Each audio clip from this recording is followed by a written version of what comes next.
frustration när man får stå och vänta, men så blir det. Och vårt jobb idag är att ta hand om varandra. Och det är mycket fokus på det. Vi har övat, vi har planerat för tänkta händelser. Kanske inte exakt den här, men liknande. Men inget överträffar verkligheten. Så att vi tar hand om varandra och försöker komma tillbaka.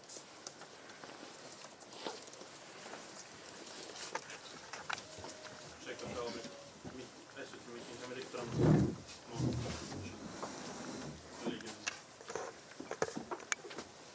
Rikta den uppåt. Nej, men det går inte. Jag heter Lars Fyrén och är polisområdeschef i Örebro län. Som Robert har sagt så pågår det ett intensivt arbete och vi leder ju den här händelsen i det vi kallar för särskild händelse. Den har 3 spår. Den första handlar om den operativa delen där vi jobbar med att försöka förstå vad som har hänt, vad motivbild är och vad som är i grunden för det här agerandet från gärningspersonen då. Samtidigt så jobbar vi också med trygghetsskapande uppgifter och arbete för att skapa trygghet i samhället tillsammans med framförallt Örebro kommun. De andra 2 delarna är en utredning, ett gediget utredningsarbete som tar vid nu som handlar om mordutredning. Här har vi tillgång till hela landets förmåga och resurs och kompetens. Vi får det stödet vi behöver från nationell nivå och andra regioner. Vi håller också på med psykosocialt omhändertagande av vår egen personal som har varit med om en extrem situation.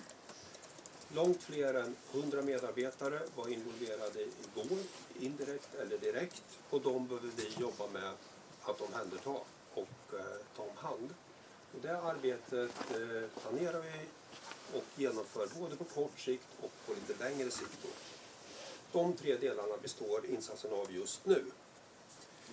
Som jag sa så har vi ett stort och omfattande stöd från nationell nivå på Polismyndigheten och vi känner att vi tillsammans kommer att lyckas med det här arbetet och göra vårt allra bästa för att reda ut vad det var som var motivet till den här hemska händelsen igår. Vi jobbar också tätt med Örebro kommun och sjukvård för att jobba med trygghetsskapande åtgärder och titta på hur vi behöver jobba framåt för att förhindra att en sån här situation står igen. Samtidigt är det polisens uppdrag att också hålla linjeuppdraget och grunduppdraget och klara vardagen. Så det är ett stort arbete för oss att dels fokusera på det här hemska som hände igår men också klara vardagen. Så vi har fokus på båda delar just nu. Tack.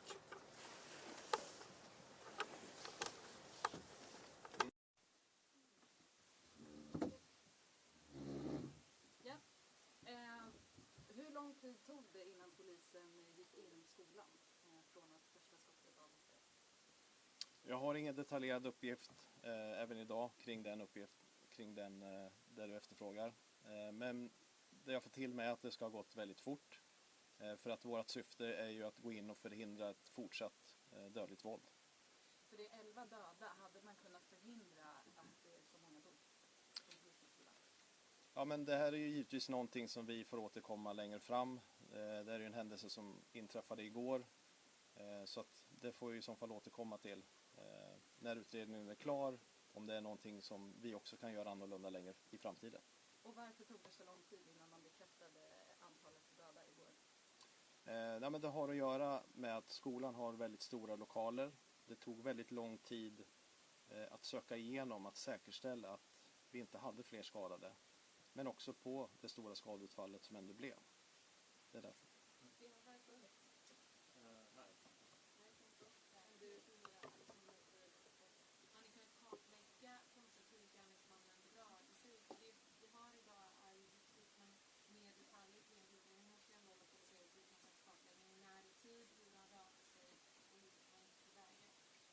Ja, men exakt så.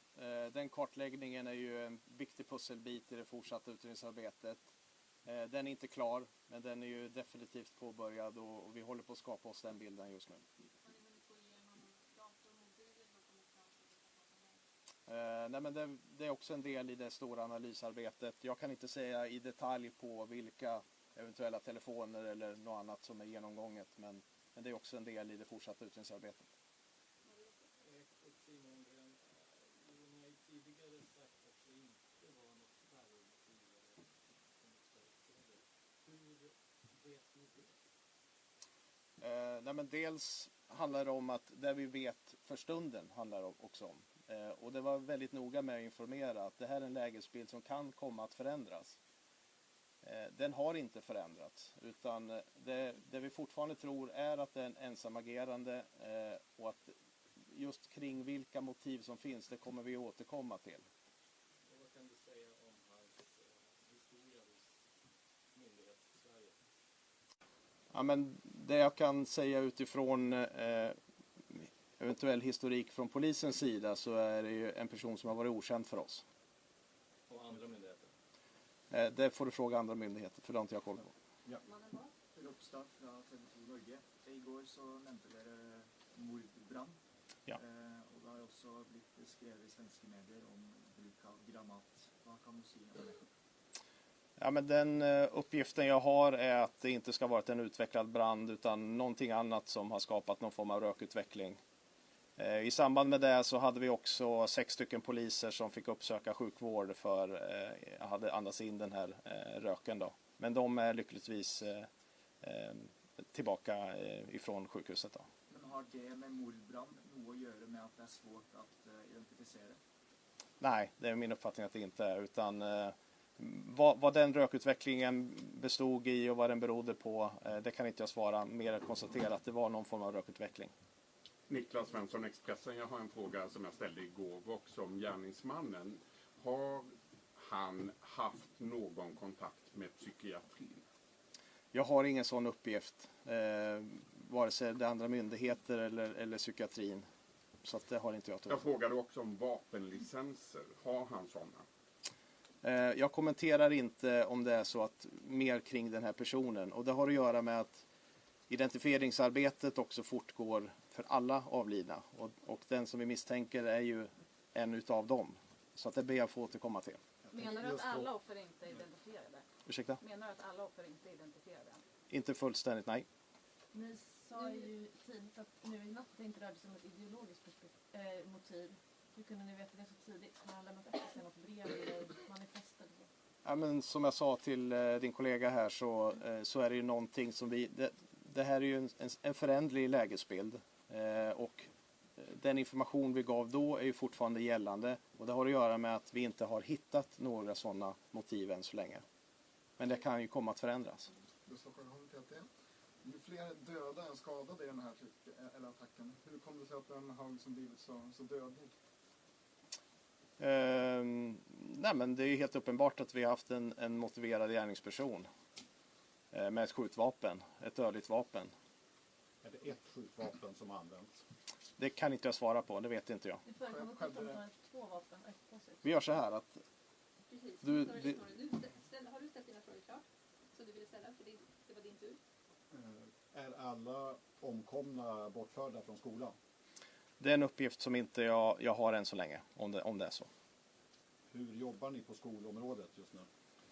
Ja, men det är givetvis ett gediget utredningsarbete. Det är en väldigt stor brottsplats. Det innebär att vi jobbar allt ifrån olika förhör till olika andra inhämtningskamera, vittnesförhör, kriminaltekniska undersökningar och så vidare. Ja, Jessica Johansson, Aftonbladet. Ni sa ju det, sprid bara bekräftade uppgifter. Vilka falska rykten är det som har spridits? Det kan ju vara bra att veta. Jag har tyvärr inte sådana uppgifter mer än att jag får till med att det sprids en hel del rykten, vilket det kan göra vid sådana här stora exceptionella händelser. Inget som har nått mig till känna. Vilket vapen användes? Vet ni det? Ja, men vi kommenterar inte vad det är för typ av vapen, utan det här är ju en del av det fortsatta utredningsarbetet. Så det ber jag få återkomma till. Hans Störjus för norska nyhetsbyrå NTB. Var det någon kontakt mellan polisen på platsen och gärningsmannen innan han avfördes till sjukhus? Eller hittade polisen gärningsmannen skadad? Ja, men den uppgiften jag har fått är att man när man väl anträffar den här gärningspersonen så är den personen avliden. Då tar vi 3 till. 1, 2, 3. Sen tar vi intervjuer enskilt. Aftenposten Norge har den misstänkta gärningspersonen någon tillknytning till skolan? Det är en uppgift som inte jag har än så länge, utan det ber jag få återkomma till när identifieringen också är klar och fullständig. Vi har snakket med vittnen som säger att gärningspersonen hade 2 vapen. Stämmer det? Jag har tyvärr inga sådana uppgifter som jag kan lämna just nu, om det är så att det är 1 eller flera vapen. Vill du ställa frågan? Ja, jag kan fråga. Har ni uppgift om när skytten dog? Nej, jag har tyvärr ingen sån detaljerad kunskap. Jag ska också säga så här att när poliser kommer till plats så hörs det skottlossning. Uppfattningen är också att de blir beskjutna initialt. När sen söket genomförs in i lokalerna så anträffar man då den här gärningspersonen avliden. Ja, bara det du sa, nu menar du att polisen blev beskjuten? Ja. Och kan man bekräfta att gärningsmannen har skjutit sig själv? Vi kan inte bekräfta det, men mycket talar ju för det. Och det har tidigare varit uppgifter att han dog på sjukhuset, men nu säger att han påträffades avliden på plats. Det är den uppgiften jag har, ja. Vi bryter där för enskilda intervjuer. Det här finns på plats och kommer att stå i lokalen.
by 223% in the last decade. What steps is the Minister taking, along with her Cabinet colleagues, to create a fairer funding system that ensures all children, wherever they live across the country, can have the funding they need to support their education?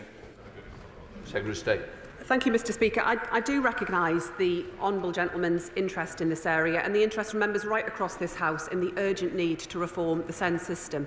I would, however, just gently observe that the funding mechanism is one that we inherited from the party opposite, from the previous government, and that it was the last Conservative Education Secretary who said that the SEND system they've left behind was one that is lose, lose, lose. We are determined to fix it, Mr Speaker, to build up parents' confidence and to make sure that all children get the education and support that they need. Natasha Irons. Mr Speaker, and I welcome this government's commitment to halving violence against women and girls and its investment in the DAPO scheme in my community of Croydon. But Croydon's youth engagement team, which is focusing on helping to prevent young women being brought into gangs through grooming and abuse and vulnerability, are facing cuts due to budget constraints within the council.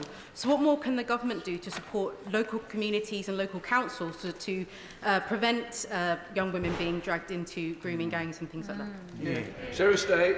Thank you, Mr Speaker. My honourable friend raises a vital area. I think there is, excuse me, firstly, a very important role for youth services as part of that, but also there is much more that we need to do around safeguarding and the provisions in the Children's Wellbeing in Schools Bill around multi-agency child protection measures and much more besides, and the additional investment that we're putting into the system around children's social care will make a real difference in tackling the unacceptable exploitation that sadly blights the lives of too many children across our country. Round motion. Question number 4, please, Mr Speaker. Minister. Thank you, Mr Speaker. The Government has made and published its decision. We accepted the Ombudsman's finding of maladministration and apologised for the delay in writing to the women affected. We've started working with the Ombudsman to make sure lessons are learnt and will develop a plan for effective and timely state pension communications. Thank you very much, Mr Speaker. It's fair to say that people are disillusioned with politics and politicians because they feel that things don't change, not for the better anyway. And the Tories wouldn't compensate WASP women, and it looks like neither will we. And the Tories here in the SNP government in Holyrood have abandoned the workers of the Grangemouth refinery, and so far I have to say our government hasn't fared any better. So my question is a pointed one. Does the Secretary of State and the wider government not realise that if we don't provide the positive change that we promise and we improve living standards, then the next government could be a hardline, far-right effort that looks to impoverish society further? Minister. Well, I can reassure my honourable friend we've been elected on a manifesto of change, and change is what we will deliver. We've been working hard on Grangemouth. In the question of WASPI, we don't think compensation is appropriate. The evidence is that 90% of those affected did know there was a change coming out. Of course, we can't now work out who did and who didn't. But amongst those investigated by the Ombudsman, nobody lost financially from not knowing. So we couldn't justify paying out up to 10 billion in compensation. Instead, we're going to work to make sure the problem never happens again. Colin Lockhart. Thank you, Mr Speaker. Women across this United Kingdom feel let down by this government, and rightly so.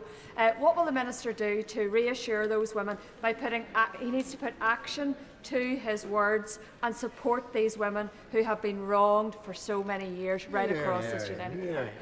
Well, Mr Speaker, we are going to work with the Ombudsman to make sure this never happens again. There will be a detailed report which will be published. We're committed to make sure that in the future sufficient notice is given of any state pension changes, and we're going to develop a communication strategy using the most up-to-date methods for state pension. For example, the Check Your State Pension Service does give a forecast, including telling you when you can take your state pension. Mary Glendon. Number 5, please, Mr Speaker. Minister.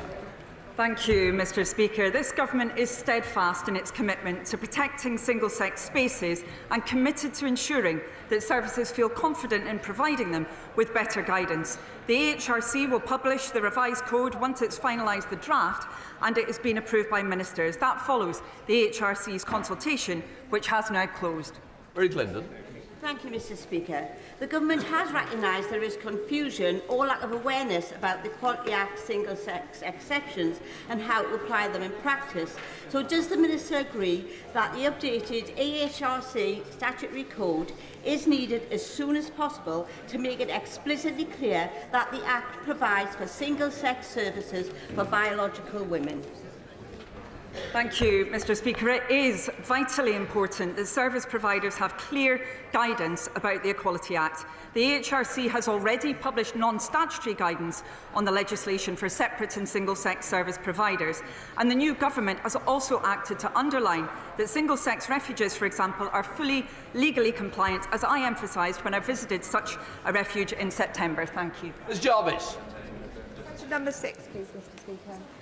Minister. Thank you, Mr Speaker, and with your permission I will group this question with question 13. I'm not sure that Mr Speaker would allow me to go into quite the level of detail about the amount of discussions I have with the Home Secretary about this issue. It would take hours because it is every single day. But this weekend the Government announced that we will be spending £13.1 million of funding to create a national policing centre for violence against women and girls and public protection, and that is due to launch in April. Ms Jarvis. Mr Speaker, according to the National Audit Office's report published on Friday, the epidemic of violence against women and girls is getting worse, and current prevention activities have largely focused on reducing reoffending rather than preventing initial offences. In Hampshire and the Isle of Wight, which includes my constituency of Eastleigh, there were 39,221 domestic abuse incidents and crimes recorded from April 2023 to March 2024. Following recent tragic events, what measures is the Minister taking to encourage prevention and foster the cultural change necessary to keep women and girls safe? Minister. I thank the Honourable Lady, and the tone at which she takes about the domestic abuse in her area is one that I'm sure is shared across the entire House. The National Audit Office did in fact absolutely write what frankly can only be considered to be a damning indictment of the efforts of the last violence against women and girls strategy from the opposite side to where I'm sitting now, and we will do absolutely everything we can to ensure the prevention, both in education of those who perpetrate. That will be a fundamental part of our strategy, and unlike previous strategies, we'll actually do it. Sarah Edwards. Speaker, many women fear violence and assault on nights out, even more so when alcohol is involved and it's dark. In my constituency of Tamworth, the Tamworth Street Angels do vital work, ensuring that people feel safe in the town centre during the evenings, and they offer support when women need it most. Will the Minister agree with me that we should support organisations like Tamworth Street Angels, and will she join me in congratulating them on their recent King's Award for voluntary service? Minister. Gosh. I absolutely will join her in saying what amazing and vital work people like the Tamworth Street Angels are doing. It is unacceptable that women feel unsafe when they are out and about, and one of the things this government seeks to do is not just change legislation, for example on spiking, to make sure that it's okay and that our laws are right, but to make sure that on the ground we are actually training people in pubs, clubs, bars, in our nighttime economy, because words written on goatskin here, when the rubber hits the road in places like Tamworth, we need people like Street Angels to make sure it actually means something. The Minister, Kemi Badenoch.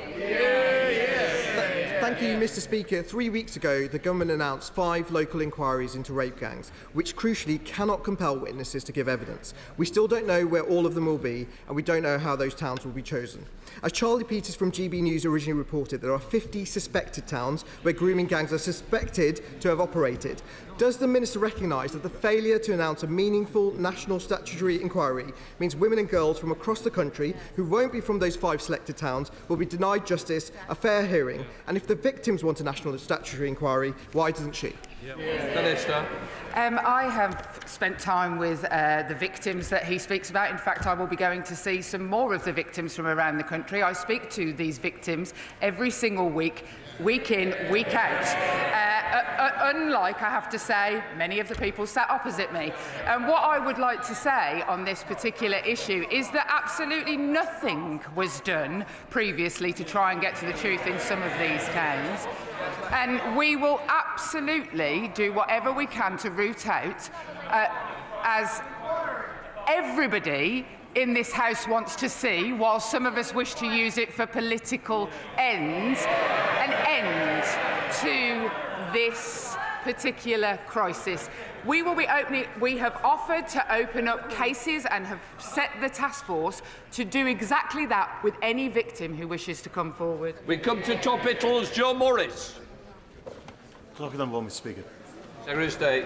Thank you, Mr. Speaker. This month we celebrate LGBT History Month. LGBT individuals have shaped Britain's history and continue to contribute greatly to our society.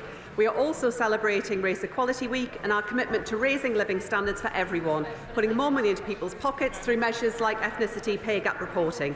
These initiatives demonstrate our commitment to fostering a more equal and inclusive society where everyone's dignity and rights are respected. Joe Morris. Thank you, Mr. Speaker. The whole House will be aware of the importance of the Tyne Valley Railway line to my constituency. It's essential that our stations are accessible to all, and local campaigners like Tynedale Active Travel and Rosanna Lovett have expressed their frustration by the inaccessibility of stations across our beautiful constituency. So will she join me in commending their work to make travel truly accessible? Mr. Speaker, I do join with my honourable friend. I know the Tyne Valley line very well, a very beautiful part of the country. It is important that the rail network is accessible for all passengers, and that is at the heart of our approach. I will make sure that Transport Ministers look into the case that he raises and provide some more information on what action is being taken for his constituents. Secretary of State, Limbs Davis. The call for evidence the Leader of the Opposition started as Equalities Minister last year asked the public to share examples of bad guidance on single-sex spaces and services. This Labour government initially shared just 42 responses. That is 1% with the Equality and Human Rights Commission, the body that gives advice to institutions on equality in the law. Mr. Speaker, why did they rule out 99% of the public's responses? This is a massive betrayal of Labour's manifesto commitment to protect single-sex spaces. The public rightly deserve to have every single one of over 3,000 submissions considered properly by the EHRC. We're on topicals again. We've got to keep it short and punchy. Watch the answer come back. Come on.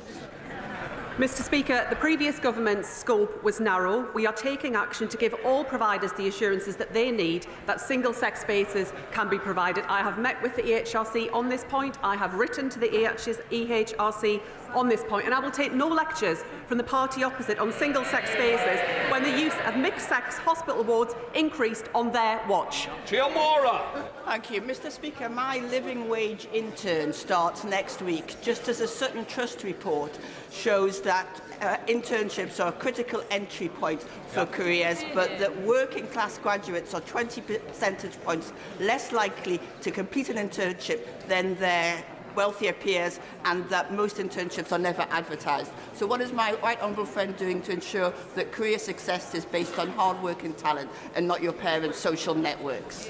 I absolutely agree with my honourable friend. No young person should be held back by their background or expected to work for free. We remain committed to banning unpaid internships so that young people are paid fairly, and we'll set out further details in due course. Thank you, Mr. Speaker. In Norfolk and Waveney, 44% of women on a gynaecology waiting list have been waiting longer than the 18-week NHS target for treatment, 1 in 10 over a year. These are the worst waiting time stats in all of England.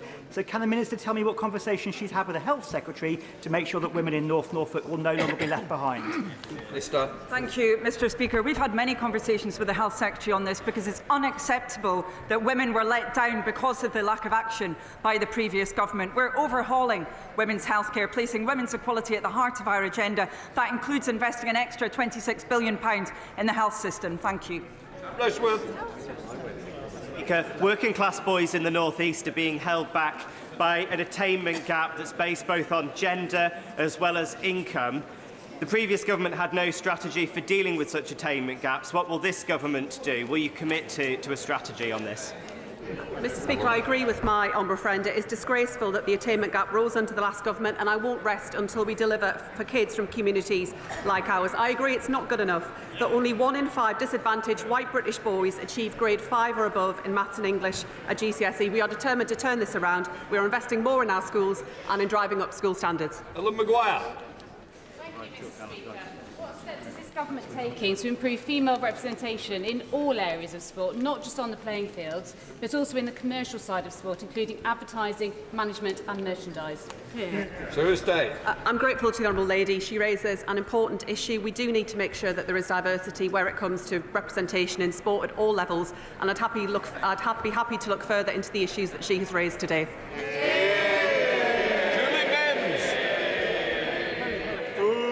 Too many disabled people reported being unable to vote at last year's general election. Will the Minister ensure that electoral administrators are reminded of their obligations under the equality law to ensure that disabled people can exercise their right to vote independently and in secret? I agree as to the importance of the issue that my honourable friend identifies. I will make sure that the relevant minister picks up on this point and ensures that electoral administrators are aware of their responsibilities. Rebecca Smith.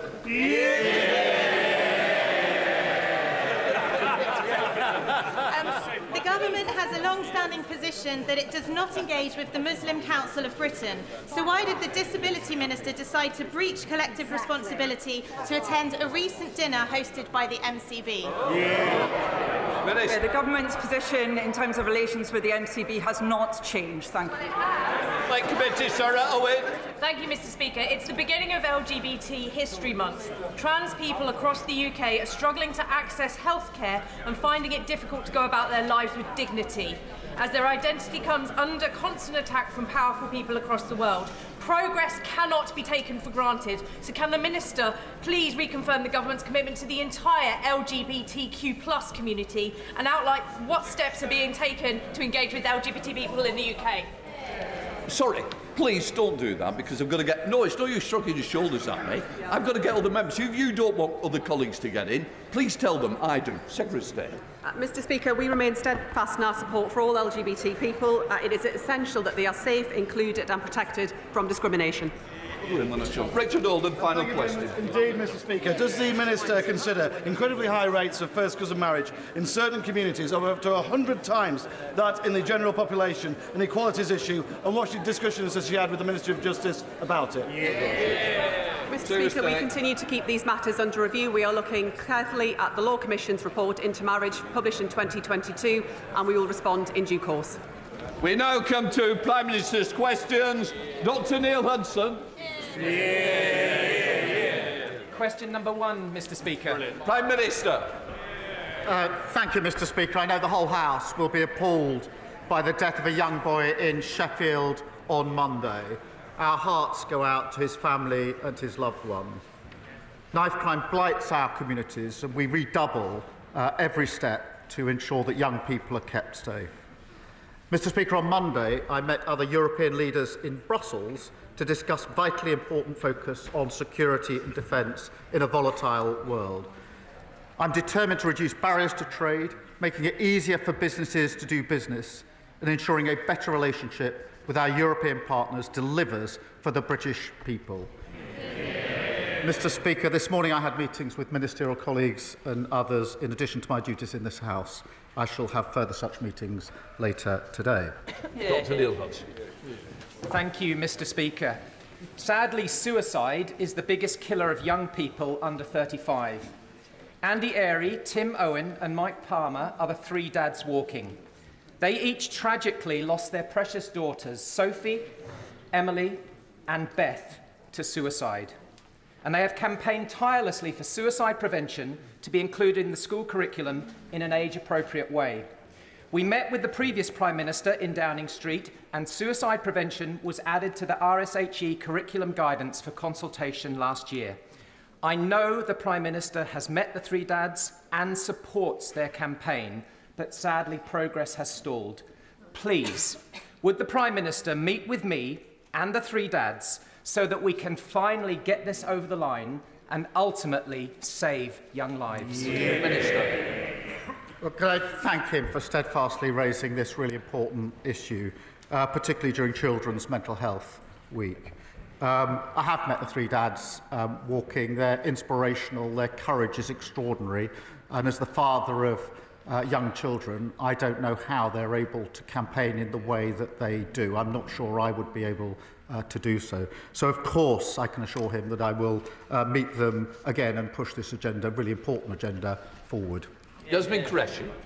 Thank you, Mr. Speaker. 86% of trains at Kersley Station in my constituency were delayed or cancelled in the past 12 weeks, and this is widespread throughout the Bolton South and Walkden.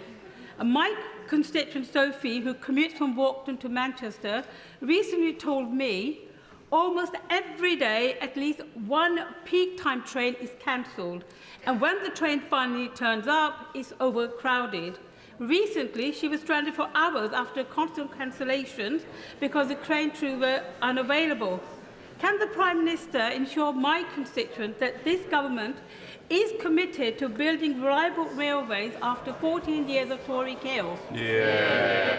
Well, my honourable friend is right to highlight that the party opposite left our railways in a terrible state. 2 years of strikes costing our economy £850 million in lost revenue. You can't grow the economy if you can't run the railways. We will launch Great British Railways to focus relentlessly on passengers and to clamp down on delays and cancellations. And I'm pleased, Mr. Speaker, that Northern have announced the largest ever investment in its fleet to deliver 450 new trains, meaning more comfortable, reliable journeys for her constituents. Leader of the Opposition, Kemi Badenoch. Mr. Speaker, when Labour negotiates, our country loses.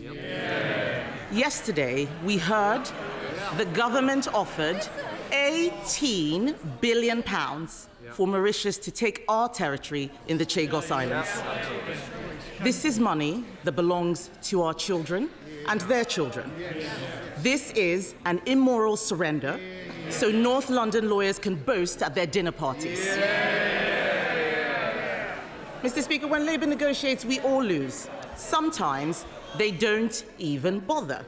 Why did the Energy Secretary withdraw government lawyers from defending the case against the eco-nutters who want to obstruct Rosebank's oil and gas fields? Mr. Speaker, let me deal with the serious issue she raises in relation to the Chagos case. This is a military base that is vital to our national security and to national security. A number of years ago, the legal certainty of that base was thrown into doubt. And let me, Mr. Speaker, let me be clear, and I'll pick my words carefully. Without legal certainty, the base cannot operate in practical terms as it should. That is bad for our national security, and it's a gift to our adversaries. Now, some within the party opposite know exactly what I'm talking about. That is why, Mr. Speaker, that is why the last government started negotiations about sovereignty and about securing the long-term use of the base. Mr. Speaker, they were right to do so. That's why the last government conducted 11 of the 13 rounds of those negotiations. And, Mr. Speaker, they were right to do so. That is why this government has completed that process, and we were right to do so. Mr. Speaker, I will set out the details when they're finalised, and it will, of course, be presented to Parliament. But if the Leader of the Opposition is properly briefed on the national security implications when she's asking these questions, which she's perfectly entitled to do, then she knows exactly what I'm talking about in terms of national security and legal certainty. If, on the other hand, she's not properly briefed on the national security implications, she's not doing her job, she's not concerned about national security, and she's not fit to be Prime Minister. Mr. Speaker, how can anyone believe that this man is defending UK interests when he bends the knee to anyone who asks him? His answer was so weak and so waffly, it is no wonder he needs a voice coach. But he didn't answer the question I asked him, why the Energy Secretary was not defending our country. The Energy and Environment Secretaries received nearly £400,000 worth of donations from Lisbeth Rousing. It's her money behind the court case that will stop an £8 billion investment, threaten thousands of jobs, and endanger energy security for all of us. Did the Energy Secretary refuse to defend UK interests because he's funded by billionaire eco-zealots? Prime Minister. Well, Mr. Speaker, I'll come to that very issue, but I noticed she didn't say she was briefed about the Chagos issue. This is important. Mr. Speaker, when she became leader of the opposition, I said to her that I would give her a briefing on any national security issue if she asked for it. That's very important to the way that we run our democracy. She has not asked for a briefing on the Chagos case. And that's because she's more interested in chasing reform than in national security. In relation to oil and gas, it will be part of our energy supply for many years to come. We've been absolutely clear about that. But we are going through a transition. It's important because that transition to renewable energy will give us lower bills, energy security, take Putin's foot off our throat, and it's good for the national interest. Kemi Badenoch. Mr. Speaker, this is a weak answer because he doesn't know what is going on. Last week, I asked about the employment bill. He didn't know what was going on. We asked about the education bill. He didn't know what was going on. Let me tell him what is going on. Maybe he can answer some questions. Shell has said a one-year delay to Rosebank will cost £350 million and the loss of 1,000 jobs. Yeah. Equinor has said a two-year delay to Jackdaw will cost £800 million. Yeah. The only benefit I can see is the £400,000 to Labour ministers. Yeah. At a time of war in Europe, threatened energy security, increased competition from the US and elsewhere, we should be getting British oil and gas out of the ground. Does the Prime Minister have the guts to take on Labour donors and his Energy Secretary and approve the licence applications when they are resubmitted? Prime Minister. Speaker, she doesn't even want to know what's going on, otherwise she'd have asked for the relevant briefing. She knows the position on Rosebank. She knows the court case that has meant that the licence has got to be reviewed. There's a process that's got to be gone through in the proper way. She understands that, but yet again she's proving all she can do is student politics and playing party politics. Mr. Speaker, I am speaking on behalf of the people of this country. When Labour negotiates, our country loses. When Labour negotiates, our country loses. He's talking about bringing growth and investment. Last week, he lost a £450 million investment from AstraZeneca that we negotiated, Mr. Speaker, and which would have delivered growth immediately. That same day, he also lost the £8 billion oil field investment that would have delivered next year. Business is abandoning the North Sea because of his decisions. What signal does he think he is sending to investors? As she knows, AstraZeneca was a commercial decision. She must understand that. But, Mr. Speaker, all she does is come here every week, carping from the sidelines, talking our country down. We've got the highest investment for 19 years. PwC say the second best place to invest in the world. The IMF has upgraded growth. Wages are up. Inflation is down. There's more to do. Reforming planning and regulation. Building new homes. Supporting a runway, the third runway at Heathrow. What unites these? Championed by Labour, opposed by the Tories. Mr. Speaker, it's so hard to believe anything he says. This is a man who needed emergency voice coaching on Christmas Eve. This government is so clueless. It is borrowing £8 billion. It is so clueless. It is borrowing £8 billion for GB Energy, a vanity project that is not great, not British, and does not produce any energy. Its own chairman, Mr. Speaker, admitted it will take 20 years to create just 1,000 jobs. Meanwhile, 200,000 jobs are at stake in our oil and gas sector right now. Does he think that 1,000 jobs in 20 years' time are worth more than the 200,000 jobs we have now? Prime Minister. Again, she clearly hasn't been briefed or doesn't want to be briefed. GB Energy, a publicly owned energy company that will drive the move to renewables. That is not about the number of jobs in HQ. It's about the thousands upon thousands of jobs they will generate to give us energy security, something we didn't have under the last government, take Putin's boot off our throat, something we didn't have under the last government. They lost control of the economy. We're getting it back. He can waffle as long as he likes, Mr. Speaker. But we know that Labour promised to bring energy bills down by £300. Instead, bills are going up. He's freezing pensioners while shoveling money to Mauritius. The Prime Minister isn't just managing decline, Mr. Speaker, he is creating decline. He has the power to grant these licenses, open these oil and gas fields, save British jobs, and bring down bills. Why does he find it so hard to do the right thing? Right. She really needs to look into how these licences are granted. Well, I appreciate that their reset seems to be having no policies apart from cutting pensions and having no briefings on relevant issues. Let's just remind ourselves, they presided over the biggest drop in living standards on record. Mortgages went through the roof and they left a £22 billion black hole. And we learned last weekend, Mr. Speaker, that under the last government, £35 billion was lost on benefit fraud and error. Who was at the Treasury at the time, you might ask, Mr. Speaker? The Shadow Business Secretary and the Leader of the Opposition. They want to give lectures. No thanks.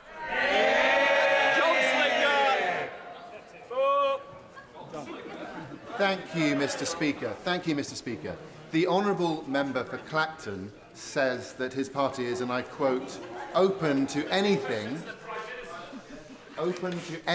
when it comes to changing our NHS and open to an insurance-based system.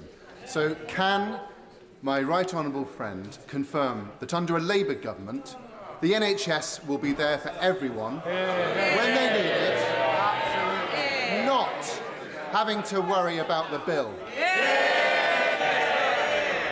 Well, Mr. Speaker, the NHS is the lifeblood of our country, and that's why we invested £25 billion at the budget, a record amount, and we're making it fit for the future through our plan for change.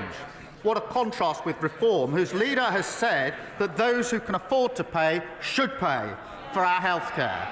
Under Labour, the NHS will always be free at the point of use for anyone who needs it. Leader of the Liberal Democrats, Sir Ed Davey. Thank you, Mr. Speaker. Can I associate myself with the remarks of the Prime Minister about the terrible murder of the 15-year-old in Sheffield and say that we will support any effective action against knife crime that the government proposes? At his first Prime Minister's questions, I told the Prime Minister about my constituent Andrea.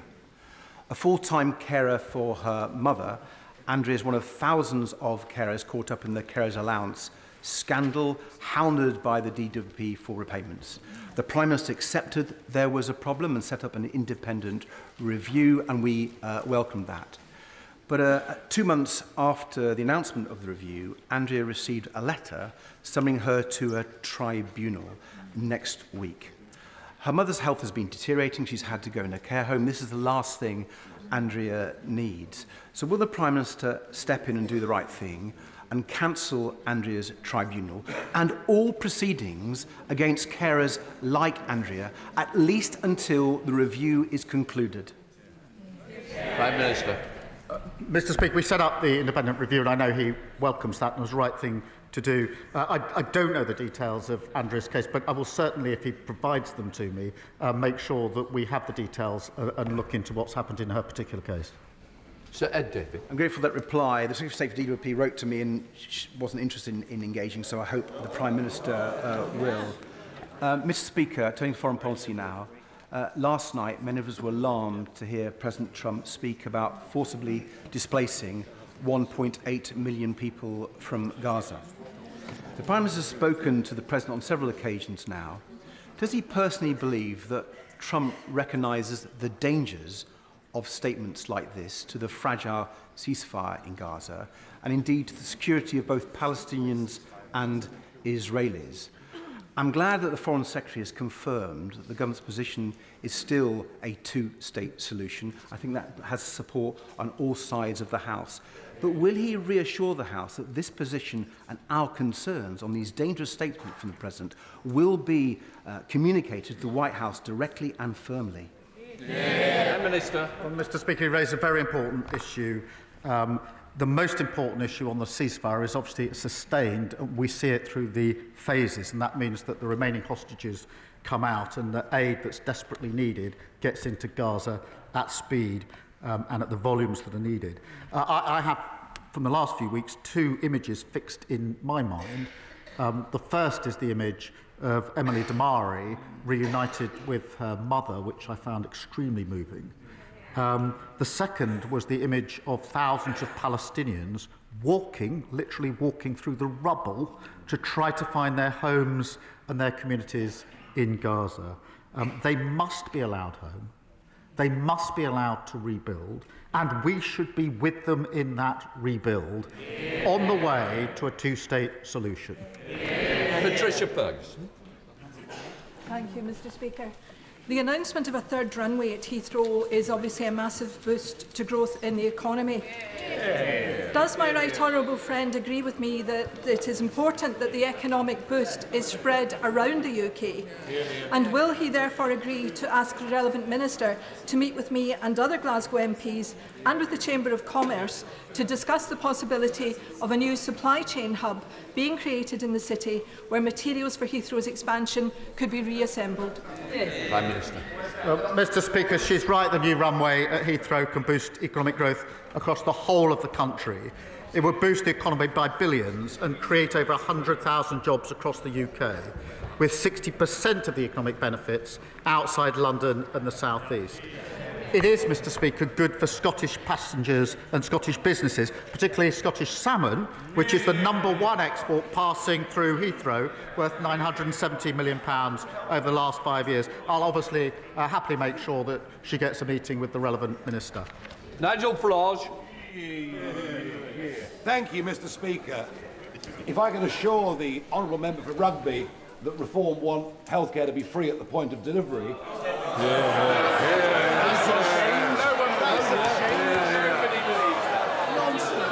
I'm sorry.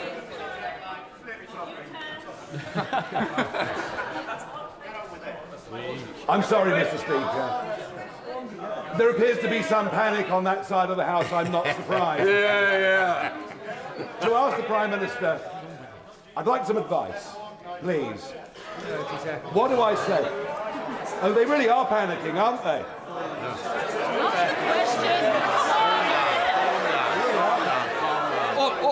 Order. I want to get this question over with. All you're doing is ensure it goes on forever. Quick question.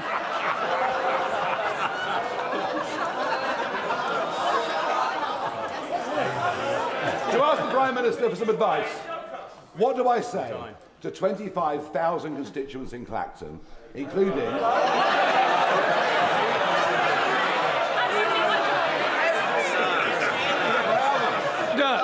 Either get on. No, you've got it. No, we're not both standing at the same. Look, I need a quick question, then I can get you the answer.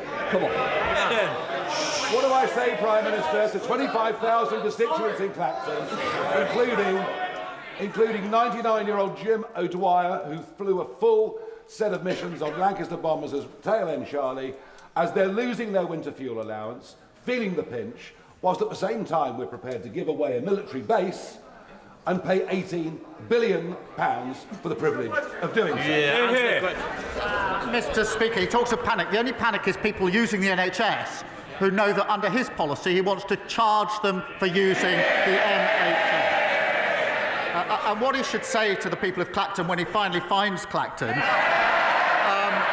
is that they should vote Labour because we're stabilising the economy and boosting the Dems. Mr. Speaker, many of my Thank you, Mr. Speaker. Many of my constituents in Folkestone and Hythe are expressing their frustration at the previous Tory government net migration figures, which quadrupled, increasing by nearly 1 million. But unbelievably, the Shadow Foreign Secretary has admitted that her party is proud of their open borders experiment on Britain. So will the Prime Minister explain what he is doing to bring these numbers back under control? Well, I'm grateful to him for raising this because we know that the Leader of the Opposition personally lobbied to remove annual limits on student and work visas. The Shadow Foreign Secretary still thinks they got a great record on immigration, forgetting that they quadrupled immigration, reaching almost 1 million a year. Our Borders Bill will give stronger powers than ever to tackle people smugglers. We've already removed 16,000 people with no right to be here. The question for the opposition is, will they walk into the lobby with us next week to secure our borders? Thank you, Mr. Speaker. After she was kidnapped and shot, Emily Damari was held in captivity by Hamas in UNRWA facilities, confirming many of our fears that UNRWA is riddled with Hamas sympathisers. So, the British people do not want our aid being stolen by Hamas. So will the Prime Minister agree with me that we should stop funding Hamas, follow the example of other nations and divert our aid to other, more trustworthy agencies? Prime Minister. On the question of Emily Damari, I've spoken with Mandy on many occasions, including when she didn't know whether her daughter was alive or not. And just listening to her was to really understand the torture that she went through. I spoke just the other day to Emily herself about the conditions in which she was held, and of course will continue to do so. But to be absolutely clear, and he knows this, we're not funding Hamas. Never will we condemn Hamas, and everybody in this House should condemn Hamas. Russell. Thank you, Mr. Speaker. 54,000 women a year lose their jobs when they are pregnant or on maternity leave. 1 in 10 HR managers say they would be reluctant to hire a woman whom they thought was might start a family. Law has not solved this. Will the Prime Minister please meet with me, Dad Shift and Pregnant Then Screwed to discuss the ring-fence paid paternity leave that is needed to bring about change? Prime Minister. She raised a very important issue in relation to maternity pay and maternity leave. The Leader of the Opposition thinks that maternity pay is excessive, and that's the difference. We know that workers' rights are pro-growth, and I'm proud that our Employment Rights Bill will introduce parental leave from day one, which means 1.5 million more employees will be entitled to unpaid parental leave and 30,000 more fathers to paternity leave. I'm happy to ensure that she gets the meeting with the relevant minister. Gagan Mahindra. Thank you, Mr. Speaker. I know that, like everyone in the House, the Prime Minister is an honourable member. On that basis, can he repeat his assurances that all rules were followed while the country was in Tier 4 lockdown in December 2020, not just by him, but as his team as well, but also his voice coach, Leona Mellinger? Mr. Speaker, in December 2020, I was in my office working on the expected Brexit deal. With my team, we had to analyse the deal as it came in at speed, prepare and deliver a live statement at speed on one of the most important issues for our country in recent years. That's what I was doing. What were they doing? Suitcases of booze into Downing Street, partying and fighting, vomiting up the walls, leaving the cleaners to remove red wine stains. That's the difference. I was working, they were partying. Louise Haig. Thank you, Mr. Speaker. I know the whole House will support the Prime Minister's comments and send our thoughts to the family and all those who loved Harvey Wilgoose after his tragic and senseless death on Monday. I support the government's actions to tackle the sale of certain knives online. But before national media attention moves on from yet another tragic death of a young person, I know the Prime Minister will agree with me that in order to tackle the scale of the crisis engulfing too many of our communities, we need a whole system, cross-government approach to tackle the root causes of violence. Will he commit his government to tackling such a national strategy? Prime Minister. This incident was horrific and senseless, and I thank you for raising it. I think the thoughts of the whole House are with the victims' family, friends, and the school community and the wider community who've been impacted by this.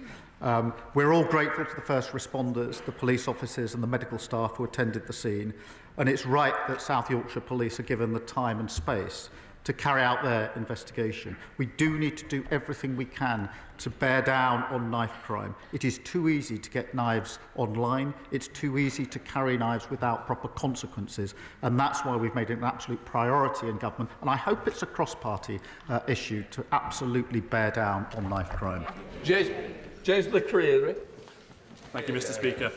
I know the Prime Minister will share my deep concern that families in my constituency of Lewis, particularly those with disabled children, face agonising waits for essential adaptations to council housing. In my inbox, I have cases where delays have left people unable to use a bathroom or even access a kitchen to simply make a cup of tea. Will the Prime Minister meet with me to discuss how we can ensure councils have the funding they need urgently to build and retrofit homes to ensure that all children have the start in life they deserve? Minister. Can I thank him for raising this really important issue for his constituents and actually so many constituents. I'm pleased to confirm that we've put down £69 billion for councils. That's a 6.8% cash terms increase, including up to £3.7 billion in vital additional funding for social care. We've doubled the funding for the Disabled Facilities Grant, an additional £86 million, to allow 7,800 more disabled and elderly people to make improvements that enable more independent lives, and will continue to do so, working across the House. Ruth Snell. Thank you very much, Mr. Speaker. Mr. Speaker, 83 proud pottery workers woke up on Monday morning with no job following the collapse of the 200-year-old Royal Stafford pottery firm.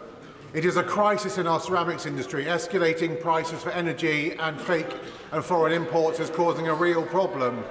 So could I ask the Prime Minister if he, through his offices, can arrange for the energy companies to meet with Ceramics UK and the GMB as the voice of the workforce so we can hammer out a new deal? And can he promote, through public procurement, buying British so that proud manufacturing jobs in Stoke can be protected? Minister. Well, I'm grateful to him for raising this really important issue, and it is obviously a question of jobs, but it's also a question of identity and a sense of place. And of course, we'll work with the energy companies, and of course, we'll have the relevant meetings, as he suggests. Colin Miller. Thank you, Mr. Speaker. Agnes lives in my Bicester and Woodstock constituency. In 2019, when she was 9, she was referred by her GP to Child and Adolescent Mental Health Services, CAMS. Agnes has had to wait over 9 years for an assessment for the neurodiversity that has caused her crushing mental health problems. Last year, when Agnes's dad, Jim, sought to accelerate her appointment, he was told that CAMS could not see her or prioritise her appointment, and I quote, unless Agnes is actively trying to kill herself. Jim asked me to raise this case today because he wants to ensure that no other child goes through the same experience as his daughter. Will the Prime Minister meet with Agnes, Jim and me to hear their story? Minister. Can I thank him for raising this issue in that way, and pass on to Agnes and Jim just how impactful what he has said is, and how important it is that he continues to raise this issue, because far too many children and young people are waiting far too long to receive the mental health support that they need, and we're determined to ensure more children and young people can access high-quality mental health support in a timely manner. Thank you, Mr. Speaker. Llandudno is a beautiful seaside town, a wonderful place to visit, but businesses are struggling with the rise in shoplifting. In many cases, thieves are stealing a full view of staff because they just don't fear the consequences. The recent funding boost for neighbourhood policing is very welcome, but could the Prime Minister please tell my constituents what more this government is doing to tackle retail crime and deter repeat offenders? Prime Minister. Well, for far too long, crimes like shoplifting have been written off as low level. That's wrong, it's devastating, and the party opposite left us with rising crime and effectively told the police to ignore shoplifting under £200 worth of goods. We've got rid of that shoplifters charter and working hard to make sure that we take a grip where they lost control. William. Thank you, Mr. Speaker. Following my right honourable friend, the member for Kingston and Surbiton, I wanted to raise an equally troubling case.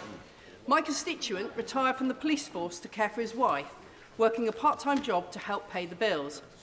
As his earnings were not consistent, there were times he was above the carer's allowance threshold, causing later payments to be withheld. He's now owed thousands of pounds, and recently he's been diagnosed with grade 4 glioblastoma, which has made the situation even more serious. Will the Prime Minister agree to look at this situation and ensure the Department for Work and Pensions supports rather than penalises carers? Prime Minister. Again, we've obviously set up the independent review into exactly what happened in these cases, which was the right thing to do. We will look at individual circumstances. So again, if she's willing to pass the details to me, we'll look at them. Joanna Baxter. Mr. Speaker, Audit Scotland recently exposed the incredible funding crisis facing our councils in Scotland. £759 million of a funding gap. They also reported that the 12 councils that make up the Strathclyde Pension Fund are reducing their employer contributions from 19.3% to 6.5%. Does the Prime Minister agree with me that instead of taking money out of workers' pensions, that the Scottish Government appropriately fund our councils? She's absolutely right to point out the failure of the government in Scotland. They don't want to talk about that failure. They've got the powers, they've got the resources, they just haven't got any excuses left. Close question.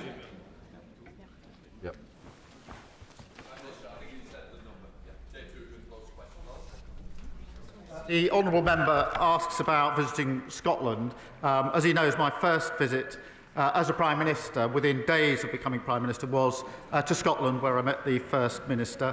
I've also been for the meeting of the Council of Regions and Nations in October, Interpol General Assembly in November, the British Irish Council in Edinburgh in December, and look forward to going again very soon. Interesting, Mr. Speaker, the Prime Minister couldn't tell me when he was going to be coming to Scotland next. But does he agree with the withering assessment of the eminent politics professor Sir John Curtis, who says the current UK Prime Minister is the worst thing to happen to Anas Sarwar? And if he doesn't, and he should, does he think it's stripping Scottish pensioners of their winter fuel payment, or abandoning workers in Grangemouth, or attacking the national insurance payments of farmers? Does he believe that that is what's catastrophically torpedoed Labour in the polls in Scotland? So when he does get a date, he can even bring his Chancellor with him to back him up on the numbers, assuming she's still the Chancellor by then. I remember when that rhetoric used to come from them sitting down here. Order. Mr. Dugan, I want... Order. Mr. Dugan, I want no more. Prime Minister.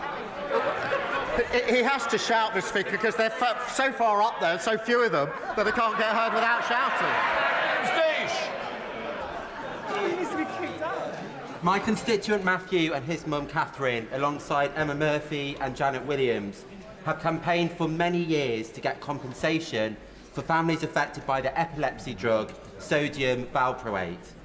12 months on from the Patient Safety Commissioner's report on this matter, those harmed are still waiting for the recommendations to be implemented. So can I ask the Prime Minister how much longer individuals and families impacted by valproate will need to wait for the clarity they seek? And will the Prime Minister arrange for the Health Minister to meet with valproate campaigners to discuss this important matter? Prime Minister. Well, Mr. Speaker, this is obviously a really important matter. I understand the Minister for Patient Safety did meet patient groups before Christmas to hear their stories and their accounts and experiences firsthand. And we will provide an update on the Patient Safety Commissioner's report at the earliest opportunity to the House. Saoirse Eastwood. Thank you, Mr. Speaker. We all know how the song goes. You got to know when to hold them, when to fold them, when to walk away and when to run. And we've done all of them in Northern Ireland because the system of government that we have is a gamble. Well, I'm not prepared to roll the dice on the people of Lagan Valley who have already been without government 40% of the time. Secretary of State for Northern Ireland says he wants to stop the cycles of collapse. So do I. But don't then turn around and tell us in Northern Ireland that we can't deliver public service transformation if no steps are taken to stop the collapse. The people of Northern Ireland who I represent, nationalist, unionist and unaligned like myself, are all out of aces. Our public services are on the floor. Will this government be the one to step up to the plate, reform the institutions, end the veto and stop rolling the dice on the people of Northern Ireland? Prime Minister. Mr Speaker, since 1998, the Good Friday Agreement has delivered a far more peaceful society in Northern Ireland, and that is really important. Restoration of the power sharing was a significant milestone and allows the institutions to make progress on the most important issues to the people of Northern Ireland, and will continue to work with all parties to that end. Jill Furness. I was delighted to recently visit Chaucer School, a great school in my constituency, with fantastic young people and innovative and motivated teaching staff. But 14 years of Tory government did not do enough for more than 300,000 children across the country attending schools that are stuck and kept receiving poor Ofsted judgments. Will the Prime Minister set out how this government will tackle inequality and tear down barriers to opportunity through our plan for change? Mr Speaker, the Children's Wellbeing in Schools Bill will ensure that all schools can innovate, new teachers are qualified and every child receives a consistent core education to set them up for success in life. Dr Danny Chambers. Mr Speaker, 5 months ago, the Care Quality Commission reported that 2/3 of maternity units in England were unsafe. And years of unsafe staffing levels have resulted in the NHS paying an astonishing £1.15 billion a year in compensation due to avoidable injuries caused during childbirth and sometimes deaths. The previous Conservative government have allowed maternity services to deteriorate to the point where many consider it to be a public health crisis. Will the Prime Minister commit to improving maternity care and women's health services as a top priority so our maternity unit in Winchester and those around the rest of the country are the safest places in the world for women to give birth? I thank him for raising this important issue. Women and babies deserve the highest standards of care through pregnancy, birth and the months that follow. We're committed to recruiting thousands of new midwives for the NHS whilst providing support to trusts failing on maternity care. Mr Speaker, we're working with the NHS as it delivers a 3-year maternity plan, which is making good progress in improving services, including for his constituents. Final question, Michael Wheeler. Mr Speaker, last week I had the opportunity to visit 2 of the local job centres that serve my constituency of Worsley and Eccles. The dedication of the staff I met to helping our local community, supporting people into work and adapting to the area's needs was inspiring. Does the Prime Minister agree with me that we must listen to their frontline experiences as we look to remove the barriers to work that keep people locked out of jobs, and will he visit these teams with me to see the work they do?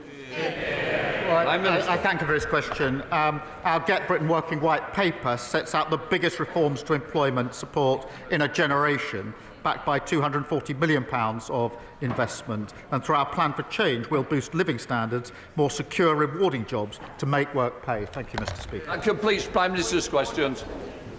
No.